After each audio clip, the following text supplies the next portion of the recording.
মমতা ব্লগে অনেক স্বাগত আর ভালোবাসা জানিয়ে আজ একটা নতুন ব্লগ তোমাদের সঙ্গে শেয়ার করছি। আমি এসেছি রিয়ার সঙ্গে দেখা করতে। রিয়া অনেক সিম্পল, তোমরা জানো, আর ভিডিও যা দেখো আমি এসেও তাই দেখছি, ও সেইভাবেই আছে বাড়িতে।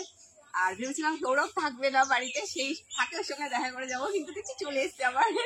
তোমার ভাইজির সঙ্গে নাচগুলো দেখলাম, হচ্ছে বাড়িতেই আছে, এখন যাওয়া যাক। তো যাই হোক, আসলাম, ওর সঙ্গে দেখা হলো। এটা প্ল্যানিং ছিল নাকি যে আমি না থাকলেই আসবেন? এটা প্ল্যানিং ছিল, একটু লজ্জা লজ্জা লাগে, তারপরে যখন মানুষের সঙ্গে কথা বলা হয় তখন অনেকটা ফ্রি হয়ে যায় মানুষ।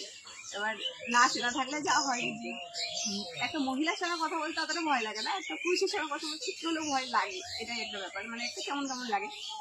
তো যাই হোক, ভিডিও ওদের যেরকম দেখি ওরা ঠিক সেরকম, আমার এটাই বেশি ভালো লাগছে। তো রিয়া, তোমার শরীর কেমন আছে? রিয়ার কদিন শরীর খারাপ করছিল, আমি ভিডিও দেখছিলাম।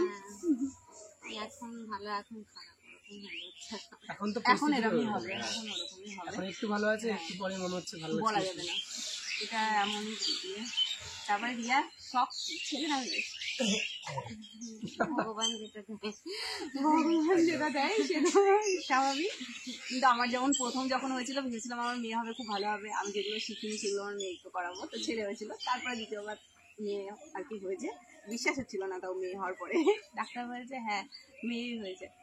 যখন জিজ্ঞাসা করছে তোমার কি হয়েছে, আমি বলছি দেখে বলছি মেয়ে হয়েছে, আমাদের বিশ্বাস হচ্ছে না, বলছে না না এরকম হতেও পারে। তো যাই হোক, এগুলো অনেকটা ভালো লাগা, তাই না? যেটা আশা থাকে সেটা যদি মানে ইয়ে হয়, পূরণ হয় আর কি।